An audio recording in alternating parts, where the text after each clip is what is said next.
Felix, congratulations. Great win. If you would, your thoughts on your level of play today. Yeah, well, glad to get the win for sure, to be through and get myself a chance to play in the semifinals coming up. So that's the first thing that I'm really happy about. And then the match was difficult in many ways, but I can, when you win, you give yourself time to improve, and to give it another chance to play even better. So that's what I'll remember from today. Okay, thank you. Questions, hands, please. One question each. David. Hi there, Felix. It's a few years since you were in this position as a younger man. I just wonder, when the going was tough and you were having quite a few first-round defeats, did you ever doubt whether this moment might come again? Well, I didn't think about it much because, I think it helps that, I had those moments pretty young in my career. Okay, if I was 35 now, maybe I would doubt if it would ever come again, if I was losing first round at, back end of my career. But I think even those last few years, I was young enough to think, okay, not that, will I be there, but I wasn't even thinking about that far away. I was more like, okay, what do I need to improve? What's happening? In which areas do I need to improve? What changes do I need to make? And so that's really what I was focused about, and was kind of more the day-to-day and the process. Robert. You spoke about the suit fitting on Monday. Obviously, the wedding is a big part of your life. How involved have you been with the preparations, or have you been fully focused on the tennis? And what would be more nerve-wracking, do you think? Being in the semi-finals of the US Open or walking down the aisle? It's a good question. I don't know. The good thing is I was in the semi-finals before. Walking down the aisle, I've never done. So, when it's a first, it's a special feeling for sure. I think people that were married can for sure relate. So I'm looking forward to it. But yeah, the fitting, we'll see. I haven't thought about it much yet, but obviously we're probably gonna have to postpone it. It's a quick turnaround. And in terms of the planning, I have to give her credit. She's done a lot. I'm not going to sit here and say that I was involved just as much as she was. She's been amazing for me because, getting engaged, I thought, well, it's a heavy season, a lot of tournaments that are important for me I need to focus on, so I won't have time to sit on every call and, all the meetings and to go there in person and do all that. So she's been really good. Lucas. Well done today. I wanted to ask just about the second set. You're down. It could have gone either way. In your mind, what was the difference that allowed you to win that set and ultimately level the match and get back in the match?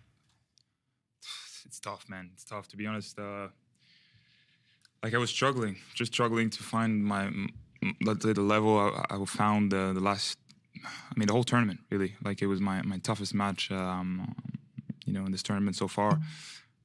But even down a break in the second, I was like, okay, let's just believe that, keep going for it, keep having the same intentions, not change much, but just, believe that it's going to come back. It's going to come at some point. I'm going to connect a few and feel like, okay, yeah, here you go. And, to break back immediately, I think that was a great response mentally and in the game. And then, tiebreak, I went down in the tiebreak, but not down enough that you think, it's out of reach. So it was like, okay, you just got to win one clutch point and one important point, and then you're back in this. So, and then it was obviously very tight at the end. Could have gone either way, but came up with some good serves, some good shots, and yeah. And once I was a 1-set-0, I felt okay. You can settle into the match much more. To extend what you just said, Alex and you both agreed that it wasn't the prettiest game, but is it somewhat satisfying to escape an ugly game and show mentally some toughness? In a way, yes. Players that win Grand Slams, it's 7 matches. If you play perfect or great 7 matches, too good, right? But for sure, there's going to be 1, 2, maybe 3 of them that are going to be a struggle, and we've seen over the years. So it was actually good for me. There was even when I made semifinals here or quarterfinals in Australia, I would struggle a lot in my first rounds, ugly matches, winning 5 sets. So this tournament was actually different. I only lost a set until today. So it was actually a great start of the tournament. And today, both Alex and I think struggled big time at moments. But yeah, it was about having that belief that it will come. And and that when the moment is on, under pressure, that you will respond well. Felix on the right.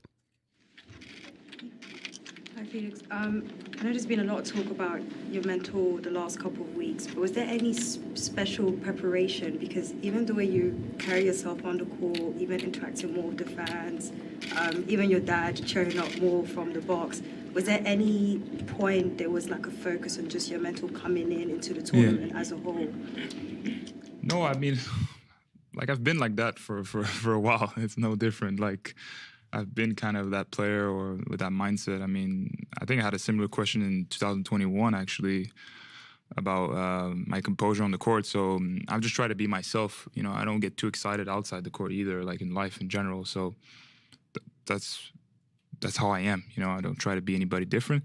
But of course, sometimes in matches, you get the energy going, but I don't try to fake it, I do it when I feel like the point deserves it. I do it when I feel like is the right moment, or after a big shot, or that the energy of the crowd, is also helping me to get myself pumped. But there's moments in a match where sometimes you got to spend 30 minutes, an hour even, like without getting too excited. And you just got to stay composed, stay calm, and keep playing your tennis. And so in terms of my preparation, no, nothing much different. And then, yeah, my dad, I don't know. He's usually calm. I don't know what's up with him this tournament. He's always up and cheering. So good for him.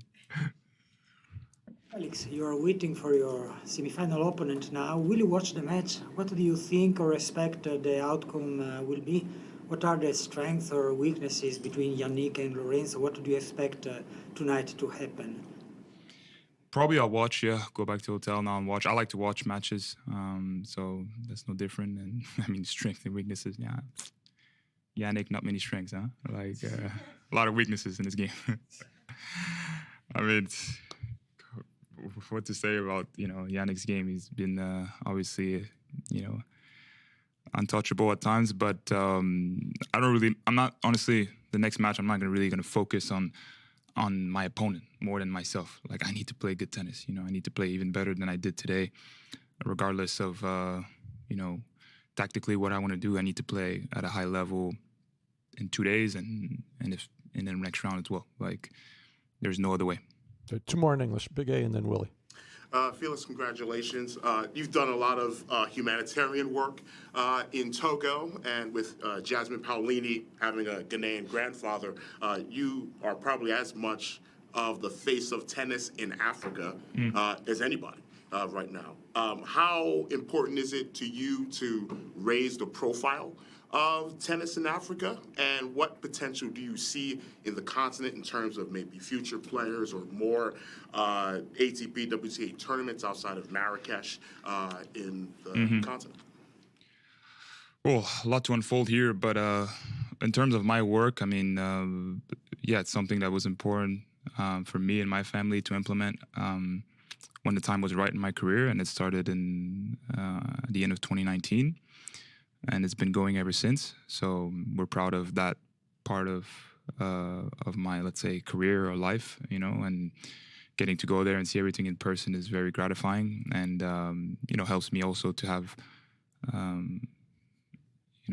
bit of a perspective also with my career and seeing the challenges that some kids face there that I didn't face growing up. So obviously, yeah, that work is great. And in terms of the tennis, and actually, you would need my dad in here, like he would be able to answer more than me, because he's tried, himself to get involved into the tennis there. I mean, tennis is his big passion in life, and he's tried to get involved with tennis in his home country and around West Africa, but it's not easy, like everything in the world, it takes time, and you need to build many things, infrastructures and the right coaching and the people that know about the high-level game, and hopefully I would be the first one that would be happy if a player would break through from one of those countries and break through on the ATP tour. And in terms of ATP tournaments, it's also tough for the similar reasons that I said about infrastructures to have some of the top level tournaments in that part of the world. But let's see after my career if I can be of any help. But for now, I'm going to focus on my tennis and my work that I do. All right, last question, Willie. Felix, How would you describe what Jannik has done the last 2 years, and what are your thoughts about the match you had most recently in Cincinnati? He's improved a lot. I always, whenever I get asked, I give him credit because, I mean, you have to give credit when it's due. When somebody does the work and they improve and they get to that level, you just have to tip your hat off. And obviously that's what I hope to do in my career as well, to improve in such a way. And obviously the perfect scenario would have been to win against him in Cincinnati. And I think like let's say the medium scenario, the okay scenario is having a chance to actually play him. We hadn't played in some years, so if I get to play him in the next round, it's like, okay, I know more what to expect of like, okay, this is what he plays like today compared to 2022. And I was able to, feel his game. So now, I can really prepare and say, okay, this is what to expect, and I can go in, knowing that. Just one follow-up. What is the biggest difference that you see from a couple of years ago until recently? Physicality, movement, got much better, stronger physically. The serve, the forehand, more precise. The backhand was always consistent. The return was always good, deep, but yeah, those are like the main things. Okay. Yeah, it helps. All right, thank you, everyone. Let's transition to French, please. Thank you. Hands. Just wait 1 second.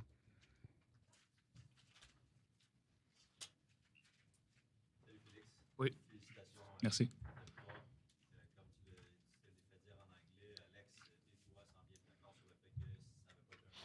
Ouais. Ouais.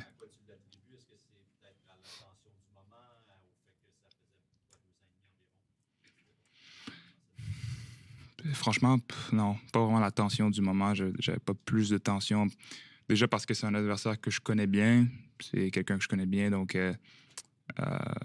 puis le fait d'avoir joué, à la limite, je sentais plus de tension le match d'avant contre Rublev. De retrouver le stade Arthurage, sur lequel je ne m'étais même pas entraîné une fois cette semaine. Ça faisait des années que je n'avais pas joué sur ce cours-là. Donc, c'est quand même une atmosphère qui est différente. Donc, j'ai mis un peu de temps à m'adapter au début, le dernier match. Mais là, aujourd'hui, je me sentais bien dès le début, pas trop de tension. Mais non, je ne sais pas pourquoi. C'était... Je sais pas, des fois, il y a certaines balles que j'aimais pas, dont je me plaignais, que je donnais à l'arbitre. Mais il y a certaines frappes où je ne pouvais pas trop expliquer pourquoi j'étais imprécis. Des fois, je suis assez objectif avec moi-même de dire, OK, non, techniquement... j'étais pas bien placé ou j'avais pas fait ce qu'il fallait pour bien frapper la balle, mais il y a des fois où j'arrivais pas à expliquer pourquoi j'étais imprécis sur des coups qui me semblaient pas nécessairement difficiles. Donc, je vais pas me poser plus de questions par rapport à ça. Ce qui est arrivé. J'ai réussi à gagner, puis je passe à autre chose. Oui.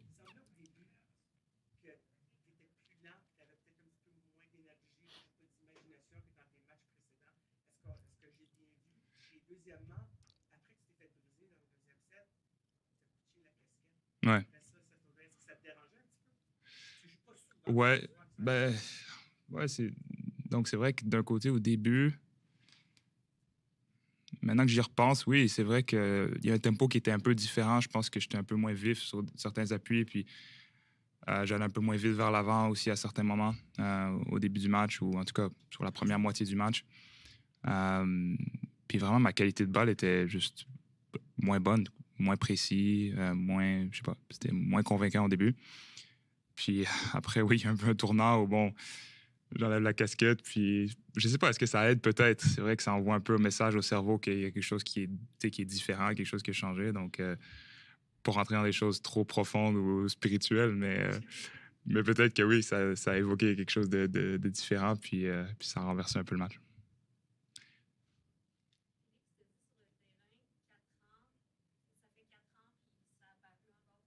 Mm.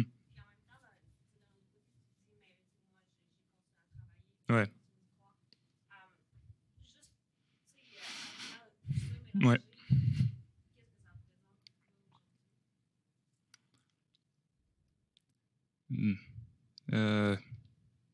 Ça me paraît, je sais pas, 4 ans, c'est long et c'est pas long en même temps dans une vie. Donc, mais ça me paraît, oui, ça m'a paru des fois long, ou quand je repense à 2021, ça me paraît loin, en fait. Ça me paraît loin, je sais pas, je sens que je suis une personne différente.